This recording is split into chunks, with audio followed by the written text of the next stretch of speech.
cette formation sur la base de données. Ainsi, nous pouvons dire qu'on a terminé la partie consacrée sur MySQL en ligne de commande. Alors, je pense qu'on a assez fait. Nous avons maintenant des éléments nécessaires permettant de manipuler les bases de données. Maintenant, nous attaquons la partie qui concerne l'interaction entre la base de données et la page web via l'utilisation du langage PHP. Donc tout d'abord, je vais lancer mon serveur,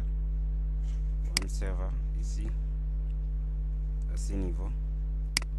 J'ouvre ici dans le répertoire 3W de notre site web.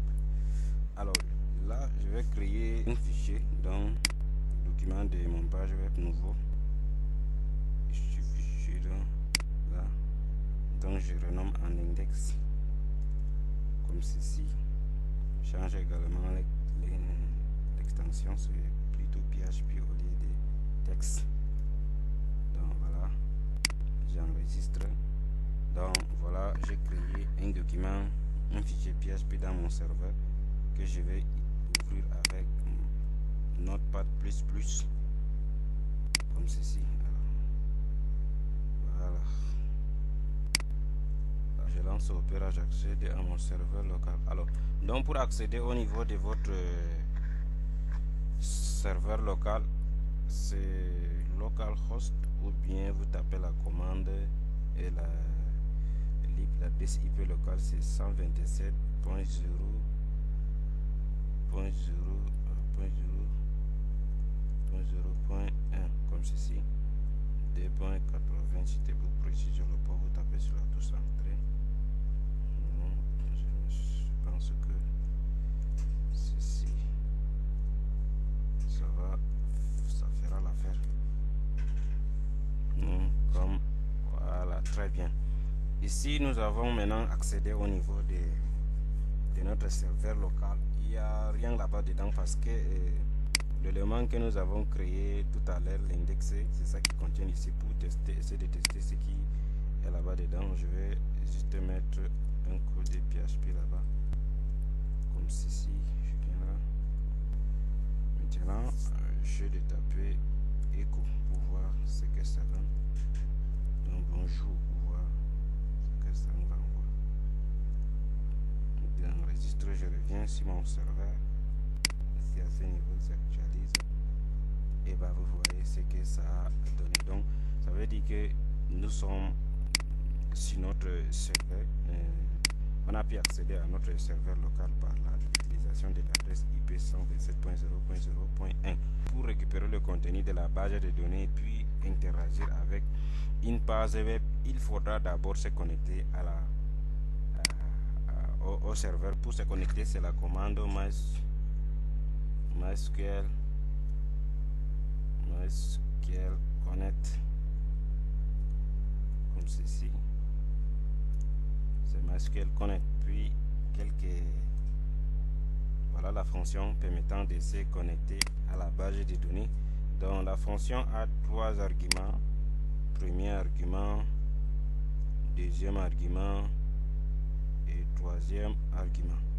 Donc alors le premier argument c'est pour indiquer le serveur à laquelle on a besoin de se connecter, c'est le serveur local, donc c'est localhost comme ceci par défaut si vous n'avez pas configuré. Le deuxième argument c'est l'utilisateur par défaut si vous n'avez rien configuré, c'est ceci que vous devez laisser. Et le mot de passe, le troisième argument c'est le mot de passe. Donc le mot de passe par défaut n'existait pas, vous laissez comme ceci à ce niveau. Donc voilà la fonction permettant de se connecter à la base de données. Alors nous allons lier cette fonction à une variable pour pouvoir tester si comment ça va se passer. Donc la variable va s'appeler connexion. Donc connexion c'est tout ceci. Donc pour pouvoir voir si la connexion a bien marché, je vais soumettre une test de conditions à ce niveau pour voir si c'est bien passé ou pas. Comme on avait défini, ça veut dire que si ça s'est connecté et si ceci la variable aussi a été connectée, donc ça va nous renvoyer connexion réussie avec succès. Si c'est connecté, donc j'enregistre, je viens là au niveau de mon serveur, je j'avance, j'actualise là. Je vois bien, on a dit la connexion a réussi avec succès.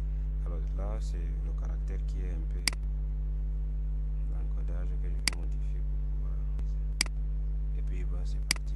Donc voilà comment tester la connexion si on a réussi. Donc je vais maintenant ajouter une autre condition else en disant que si la connexion n'a pas marché, voilà.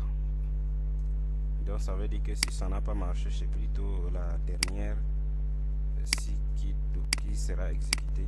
Donc je vais lancer pour pouvoir exécuter. J'actualise, c'est toujours ce qu'on reçoit ici à ce niveau.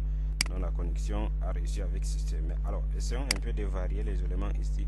Au lieu de localhost, j'ajoute encore un petit S là pour voir si ça va toujours marcher ou pas.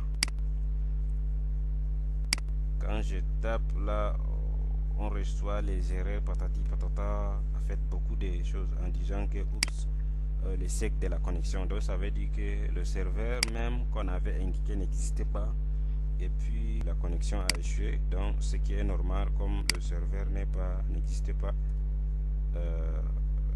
la connexion sera obligatoirement échouée. Connexion réussie avec succès. Ainsi, donc voilà comment se connecter au serveur de la base de données pour pouvoir mener des actions, enregistrer des données à la base de données, récupérer des données à la base de données. Donc dans cette vidéo je m'arrête là juste pour vous montrer comment se connecter à la base de données. Dans les vidéos prochaines, nous verrons comment alors récupérer le contenu de la base de données et enregistrer même depuis une page web les données à la base de données. Merci d'avoir regardé la vidéo. On se voit sur la prochaine vidéo.